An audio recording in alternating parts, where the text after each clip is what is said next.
États-Unis. États-Unis, États-Unis. J'aime les États-Unis parce que les Américains ne se laissent jamais faire. J'ai de l'espoir pour chaque pays occidental. J'ai encore de l'espoir pour le Royaume-Uni, même si la situation va empirer là-bas. J'ai un peu peur pour l'Australie, mais j'ai plus d'espoir pour l'Australie que pour le Royaume-Uni. Mais j'ai le plus d'espoir pour l'avenir des États-Unis parce que les musulmans ont joué leurs cartes beaucoup trop tôt, et l'Amérique est un géant beaucoup trop puissant pour être abattu. Ces cultures médiévales ne vont pas faire tomber les États-Unis. Mais ils ont réussi à faire assez de bruit pour se faire remarquer. Je couvre ce sujet depuis un moment, et je le dis depuis un certain temps déjà. Nous devons changer la tendance. Nous devons inverser la trajectoire que la civilisation occidentale suit depuis environ 30 ou 40 ans. Nous devons regagner le terrain perdu. Chaque fois que vous faisiez une exception que ce soit pour, vous savez, la classe privilégiée ou les défavorisés, ou l'exemption religieuse, ou une toute petite minorité. S'ils se comportent mal, nous allons détourner le regard. Vous avez vu comment cela s'est terminé. Vous restez les personnes les plus détestées par ces gens. Ils vous détestent toujours. Ils disent que vous êtes le pays le plus raciste. Ils veulent vous démanteler. Ils veulent tout faire. Ils veulent vous nuire et vous faire du mal. Quels qu'ils soient, ils ne vous aiment pas. Donc, peu importe à quel point vous vous pliez en quatre pour ces gens, ils ne vous aiment pas. Ils ne vous aimeront toujours pas. Donc, ils sont devenus de plus en plus effrontés au fil des décennies, avec des dizaines de privilèges spéciaux. Peu importe combien de privilèges vous leur donnez, ils en veulent toujours plus. Chaque fois que vous leur donnez quelque chose, chaque fois que vous leur accordez un privilège spécial qui va à l'encontre de vos valeurs, vous perdez en réalité du terrain. En fait, vous compromettez vos valeurs et souhaitez être plus bienveillant envers les animaux. Ces personnes insistent pour trancher lentement la gorge d'animaux complexes comme les vaches, les chameaux, de façon douloureuse. Ils veulent infliger de la douleur. Donc vous dites que pour la pratique religieuse halal, on va fermer les yeux. Que deviennent les organisations de protection des animaux? Elles ignorent cela. Mais ils vont faire la morale aux Blancs à propos de la chasse. Ils vont les culpabiliser pour l'élevage industriel cruel et ses pratiques. D'ailleurs, ça ne me dérange pas. Nous devons constamment nous améliorer en tant que société. Mais pourquoi faites-vous ces exceptions? Plus jamais. Plus jamais. C'est fini. Je pense que les Britanniques ont décidé, après le meurtre de Henry Knox, de supprimer les privilèges spéciaux. Bien que les Sikhs soient sous-représentés dans la criminalité en Grande-Bretagne, cela ne leur donne pas pour autant ce droit. Ils peuvent porter un poignard, tandis que le public britannique ne peut rien porter. C'est une société sans armes. En Amérique, on peut porter des armes à feu. Donc vous savez, même s'ils portent un kirpan, leur poignard religieux, alors c'est accepté. Mais en Australie, cela ne devrait pas être autorisé. Pourtant, nous l'avons permis. Encore des privilèges spéciaux.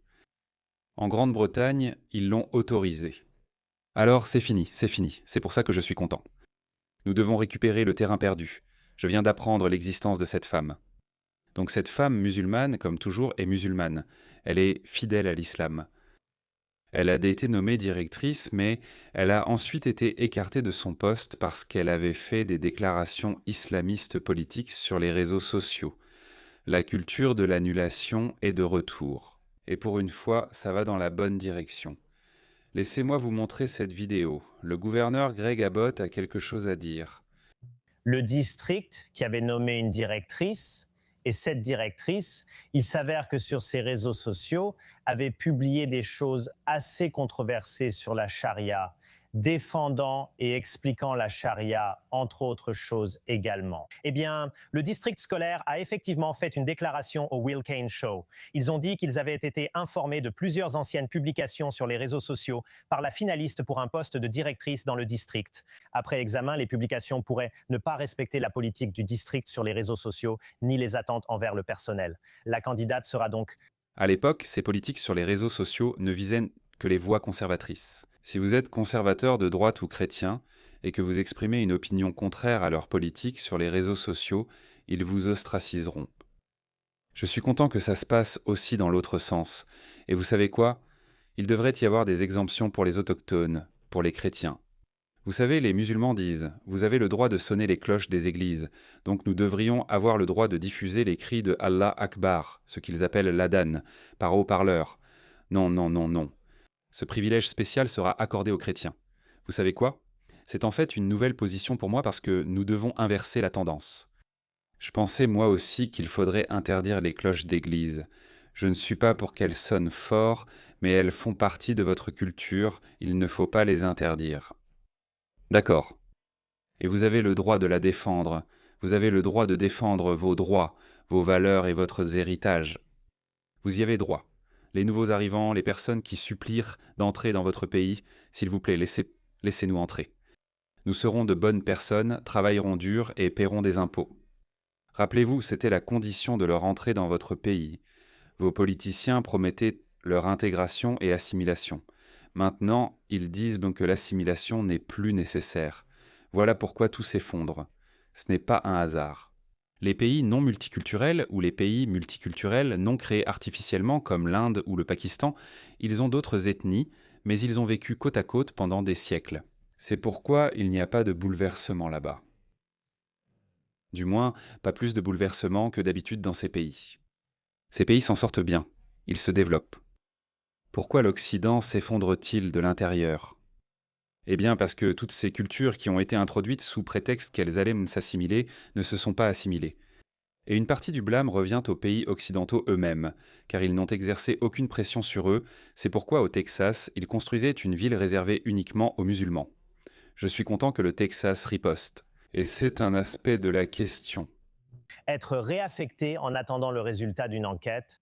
Parlez-moi de cette histoire et des préoccupations des Texans concernant la propagation de l'islamisme au Texas.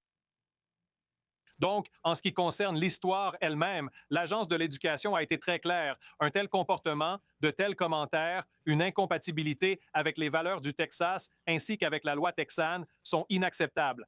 Et des personnes comme celle-ci ne peuvent pas être directeurs d'école. Cela fait suite à une action que nous avons menée il y a seulement 2 semaines, lorsqu'une organisation islamique a tenté de créer TexAM, ce qui ressemble beaucoup à Texas A&M en tant qu'université, alors qu'ils n'avaient aucune autorité pour le faire. Un procès a été intenté pour leur fermeture car ils opéraient illégalement après un incident dans une banlieue de Dallas. Très opportun. Les gars, c'est un comportement vraiment du tiers-monde. Comme dans un pays comme les États-Unis, un pays civilisé où il faut un permis pour tout, ils pensaient mais qu'ils étaient au Pakistan ou quelque chose comme ça, où ils peuvent faire ce qu'ils veulent. Ils peuvent construire une mosquée parce que c'est ce qu'ils font. Vous savez ce qu'ils font au Pakistan ? Ils construisent des mosquées illégalement. Et parce que c'est une mosquée, alors le gouvernement ne peut pas la démolir. Regardez ça. Ils ont fait exactement la même chose au Japon. Regardez ça, regardez ça. Des Pakistanais prennent le contrôle du Japon. Ambassade. L'ambassade du Pakistan elle-même a émis un avertissement urgent aux Pakistanais et leur a dit de ne pas construire de mosquées illégales. Des Pakistanais au Japon ont été pris en train de construire une mosquée illégale à Kawaguchi sans permis, inaugurée par l'ambassadeur du Pakistan. L'ambassade du Pakistan doit maintenant demander publiquement à ses citoyens de respecter les lois japonaises. Les Pakistanais restent des Pakistanais, des personnes du tiers-monde dans un pays civilisé, donc ils ne devraient pas agir ainsi. Et cela a parfaitement du sens, c'est ce que le gouverneur Greg Abbott vient de dire.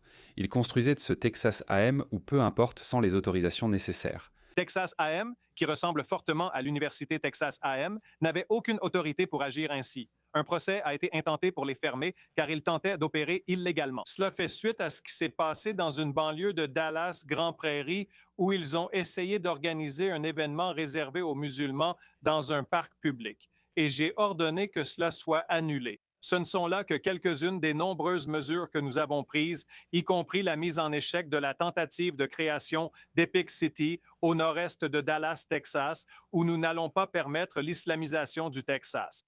Nous refuserons les communautés exclusivement musulmanes et n'accepterons aucune zone de non-droit. En fait, il y a eu un référendum lors des primaires républicaines concernant l'interdiction totale de la charia dans tout l'État. Et cela va être adopté lors de la prochaine session, quand nous reviendrons en janvier prochain. Et donc, nous avons fait plus que n'importe quel autre État pour repousser toute tentative de développement de l'islam ou de musulmans radicaux dans notre État. J'adore ce type, le gouverneur Greg Abbott. Je l'adore. Si seulement plus d'hommes politiques occidentaux étaient vents comme lui. Je pense qu'il y a quelque chose d'unique avec l'Amérique. USA. Bien joué. Ils font ça partout où ils vont, c'est exactement leur mode opératoire. Parce que si vous le refusez, si vous le repoussez, si vous dites non, vous n'avez pas le droit de le faire, alors ils vont crier à l'islamophobie et au racisme. Vous essayez de vous cacher derrière divers amendements. Ensuite, les woke, idiots utiles de l'Occident, viendront les défendre. Mais c'est terminé, la tendance s'est inversée. Regardez, Le candidat au poste de procureur général du Texas traitera la charia comme du crime organisé. J'aimerais, je veux vivre pour voir ce jour-là. S'il vous plaît, s'il vous plaît. Je veux voir ça. Mais Middleton dit, nous sommes une nation chrétienne. J'affronte l'une de nos plus grandes menaces, l'islamisation. Oui. Oui, s'il vous plaît, parlez comme ça. Nous devons parler en ces termes. La charia relève du crime organisé et je la traiterai comme telle. Je vais aussi changer la loi pour empêcher ces radicaux d'agir. D'accord, voyons cela. Nous sommes une nation chrétienne. Nous sommes un État chrétien. Point final. J'ai aussi affronté nos adversaires étrangers. J'ai empêché la Chine d'acheter nos terres, triplé la sécurité aux frontières, désigné les cartels comme terroristes. Je m'attaque maintenant à l'une de nos plus grandes menaces, la charia et l'islamisation. Vous savez, la charia relève du crime organisé, point final, et je la traiterai comme telle. J'ai aussi modifié la loi pour empêcher ces groupes musulmans radicaux comme Caïr et les frères musulmans d'acheter des biens immobiliers au Texas. C'est une réponse sans concession. Je veux diviser cela en plusieurs parties, s'il vous plaît, parce que ce que vous venez de dire là m'intéresse beaucoup, Mays. Et encore une fois, C'est incroyable pour moi. J'espère que la Grande-Bretagne et l'Australie en tireront une leçon. On essaye. Et je ne veux pas paraître trop arrogant, mais je ne pense pas que ces barbares médiévaux vont renverser la civilisation occidentale comme ça. Nous ne devrions pas non plus être trop confiants. bienvenue à l'antenne. Premièrement, traiter la charia comme du crime organisé. Pouvez-vous expliquer cela? C'est fascinant.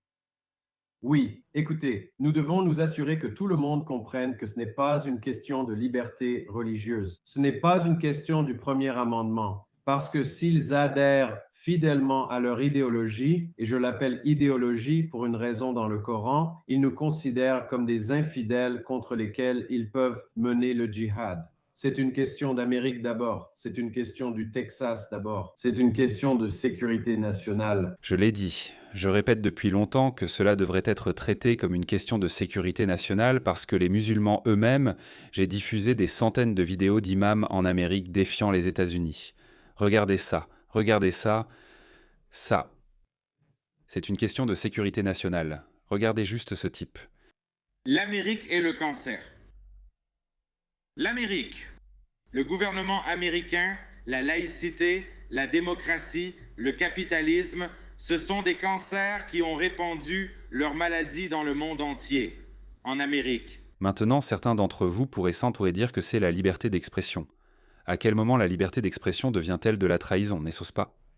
Parce que le gouvernement américain aura le droit de suspendre la Constitution et d'appliquer l'état d'urgence ou la loi martiale en cas de menace pour la survie ou la continuité du gouvernement américain. Oui, c'est ce que j'ai compris. Alors disons que ce type dit « Je sais que c'est un raté. Il n'est probablement personne ne l'écoute, personne ne s'en soucie, mais il y en a tellement. Si, certains musulmans l'écoutent. Beaucoup de musulmans le croient, mais leur nombre est faible. Mais j'ai une question hypothétique. À quel moment la liberté d'expression n'est-elle plus autorisée? Évidemment, quand vous suspendez la Constitution, maintenant on vous tient. D'accord, donc tu veux renverser le gouvernement des États-Unis? Très bien, on peut faire tout ce qu'on veut. Envoyer l'armée, les rangers, la garde nationale, peu importe. Donc la question est-ce que tu vas laisser passer ça? Donc est-ce qu'il y a une limite arbitraire à un moment donné, où tu te dis, tu sais quoi, là ça va trop loin. Maintenant, je vais intervenir. Si nous convenons que leurs objectifs ne pourront jamais se concrétiser, le gouvernement américain ne l'autorisera pas. Alors pourquoi ne pas rétablir les lois sur la haute trahison? Ce n'est pas une question de liberté d'expression.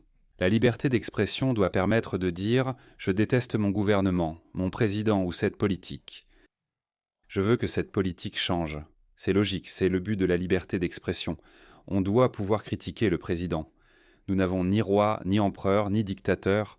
Voilà à quoi sert la liberté d'expression. Mais si la liberté d'expression est utilisée pour démanteler le gouvernement des États-Unis et le remplacer par une forme de gouvernement médiéval comme un califat, alors pourquoi permettrions-nous cela? Parce que là, ça devient de la trahison. Certaines personnes disent que la liberté d'expression est permise, sauf l'appel à la violence. Pourquoi fixer cette limite à la violence?